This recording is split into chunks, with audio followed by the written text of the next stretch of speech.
రాబోయే స్థానిక ఎన్నికల్లో సగర కులస్తులు తప్పక పోటీ చేయాలని ఎంపీటీసీ జెడ్పీటీసీ ఎంపీపీలు ప్రతి గ్రామంలో సర్పంచులుగా వార్డు మెంబర్లుగా నిలబడి గెలవాలని వారికి మద్దతు తెలిపిన పార్టీకి అన్ని వేళలా మద్దతు పలుకుతామని రాష్ట్ర అధ్యక్షులు ఉప్పర్ శేఖర్ సాగర్ తెలిపారు.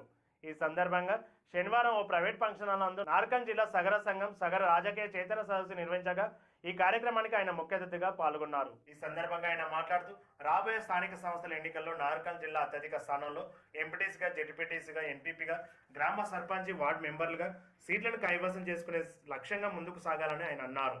కాంగ్రెస్ కానీ బీఆర్ఎస్ కానీ బీజేపీ కానీ రాబోయే ఎన్నికల్లో ఆయా పార్టీలో ఉన్న సగర్ కులస్తులకు టికెట్ ఇవ్వాలని డిమాండ్ చేశారు. సగరులను గుర్తించలేని ఎడల ఎదుగుదలకు అవకాశం కల్పించని పార్టీలను బొందపెట్టేందు వరకు సగరులు సిద్ధంగా ఉంటారని హెచ్చరించారు.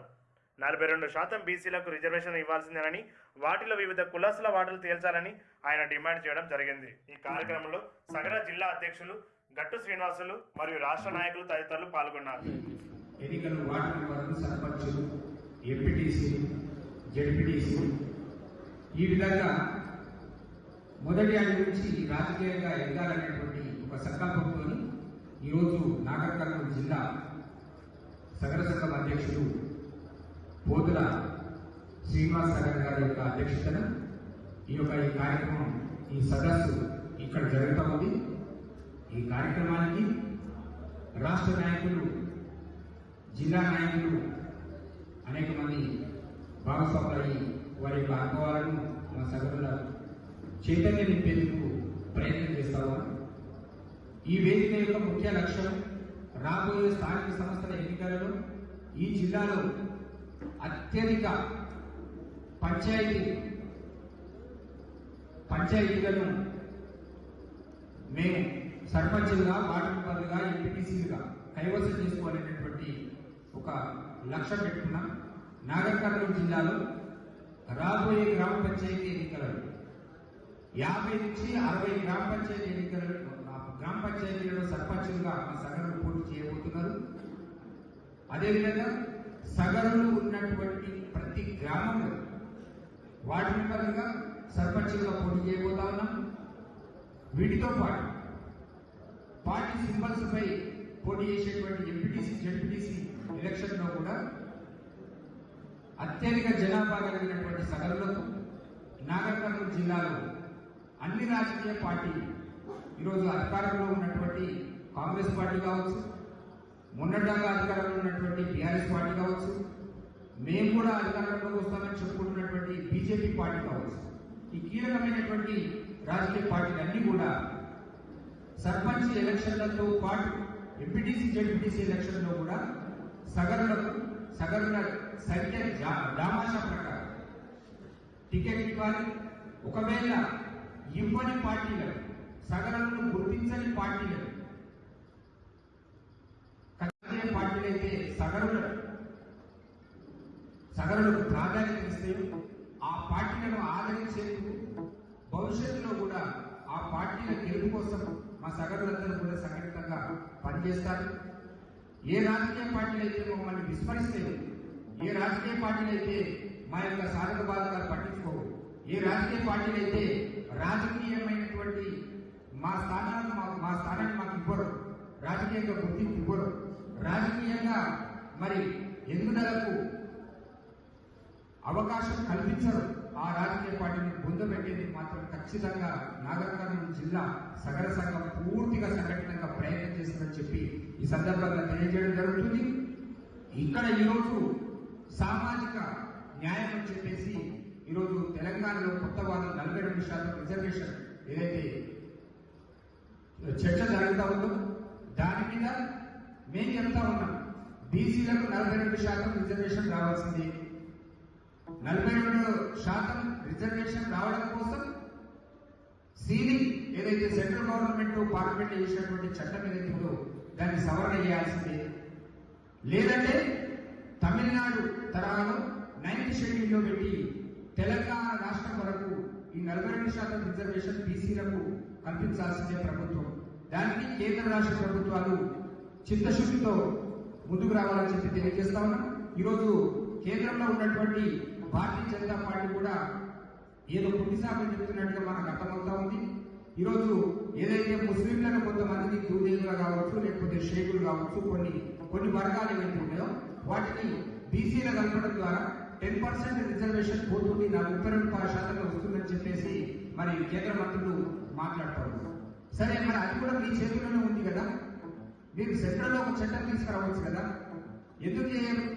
ఇక్కడ కాంగ్రెస్ ప్రభుత్వం 42% మేము డిక్లరేషన్ చేసినాము, ఎన్నికల హామీ ప్రకారం మేము నిర్వహించుకునేందుకు అసెంబ్లీలో చర్చ జరిపినాం. అసెంబ్లీలో చర్చ సారాంశంగా మరి బిల్లును ప్రవేశపెట్టి ఆమోదించి గవర్నర్ ద్వారా సెంట్రల్ గవర్నమెంట్ కు ఏదైతే సుప్రీం ఉంటారో మనకి ఈరోజు రాష్ట్రపతికి పంపించడం జరిగింది ఫైల్ అని అంటున్నారు.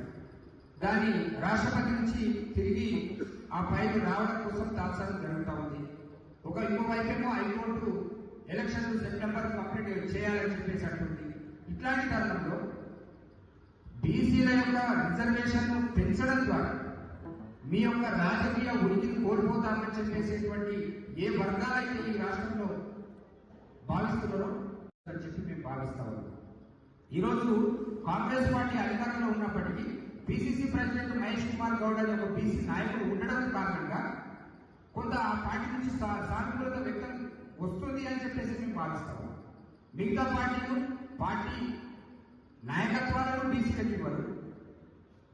ఇవ్వకపోగా ఒక కాంగ్రెస్ పార్టీ అనౌన్స్ చేసిన అధికార పార్టీ అనౌన్స్ చేసినటువంటి 42% రిజర్వేషన్ కు సానుకూలంగా స్పందించారు.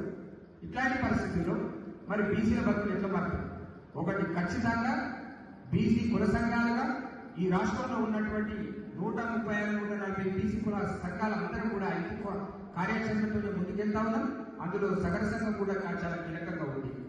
ఇది ఒక విషయం అయితే, రెండో విషయం, ఖచ్చితంగా భవిష్యత్తులో మేము ఇలా కొత్త ఒక డిమాండ్ ఈ ప్రభుత్వాల ముందు పెట్టబోతా ఉన్నాం. కొత్త డిమాండ్ ఏంటంటే, ఈరోజు బీసీలకు 42% రిజర్వేషన్ వచ్చింది అంటూ ఆ 42% రిజర్వేషన్ మళ్ళీ ఎవరు మళ్ళీ అదే ఈ బీసీలో ఉన్నటువంటి ఆర్థికంగా బలంగా ఉన్నటువంటి వర్గాలు కులాలు మాత్రమే వేయాలన్నా అది కూడా మాకు ప్రమాదమే. కాబట్టి ఈరోజు వర్గీకరణ అనే ఒక డిమాండ్ మేము పెట్టబోతా ఉన్నాం. భవిష్యత్తులో 42%లో మా సగరుల వాటా ఎంత, మా రజకుల వాటా ఎంత, మా నాయ బ్రాహ్మణుల వాటా ఎంత అనే విషయంలో కూడా ఖచ్చితంగా ప్రభుత్వాలు వర్గీకరణ అనేది తీసుకురావాల్సిందే. ఈ బీసీ 42% రిజర్వేషన్ అయిపోయిన తర్వాత మరో ఉద్యమం రాబోతుంది, అదే వర్గీకరణ ఉద్యమం. కాబట్టి వీటన్నిటిని కూడా దృష్టిలో పెట్టుకొని ఈరోజు నాగర్ కర్నూలు జిల్లాలో ఉన్నటువంటి మా సగరులు నివాసులు ఉండే ప్రతి గ్రామంలో వార్డు మెంబర్లుగా, సర్పంచ్లుగా, ఎంపీటీసీగా మేము పోటీ చేయబోతున్నాం, గెలవబోతున్నాం కూడా. మిగతా ఏదైతే మా బీసీ కులాలు ఉన్నారో, మా అన్నదమ్ములు, మా బీసీ కుల సంఘాల బాంధవులు ఎవరైతే ఉన్నారో ఒక దగ్గర వాళ్ళ సపోర్ట్ చేస్తాం, ఒక దగ్గర వాళ్ళ సపోర్ట్ మేము తీసుకుంటాం. అట్లా మా బీసీ కులాలందరూ కూడా ఐక్యం చేసి అవసరమైతే అగ్ర కులాలు కూడా ఆలోచించాలి. ఈరోజు ఇన్ని సంవత్సరాలు మీరు రాజ్యాలు ఎదుగుతున్నారు, చట్టసభలోకి అడుగుపెట్టేటువంటి అవకాశం మాకు ఎట్లా ఉండేది. కనీసం ఈ స్థానిక సంస్థలైనా మీరు ప్రాధాన్యత ఇవ్వండి. ఆ గ్రామాలకు, ఆ మండలాలకు, మా ప్రజలకు, అన్ని వర్గాల ప్రజలకు మీ అందరికీ కూడా సేవ చేసుకునేటువంటి భాగ్యం మా సగరులకు కల్పించమని చెప్పి ఈ సందర్భంగా మేము డిమాండ్ చేస్తా ఉన్నాం. ఎవరైతే, ఏ నాయకుడైతే, ఏ పార్టీ అయితే మమ్మల్ని విస్మరిస్తుందో వాళ్ళు అర్థం చూడడానికి మాత్రం మేము సిద్ధంగా ఉన్నాం. రాబోయే ఎలక్షన్లో ఖచ్చితంగా నాగర్ కర్నూలు జిల్లాలో 50 నుంచి 60 గ్రామ పంచాయతీల్లో పోటీ చేస్తా ఉన్నాం. అత్యధిక సీట్లు, అత్యధిక సర్పంచులు, వార్డు మెంబర్లు, ఎంపీటీసీలు సంఘటనను గెలవబోతా ఉన్నాం. Thank you.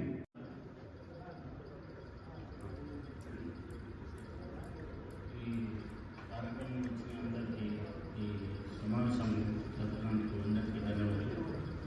ఇది సమావేశం జరపడం ఏంటంటే, ప్రతి గ్రామం వల్ల కానీ మన సగరులు ఎక్కడైతే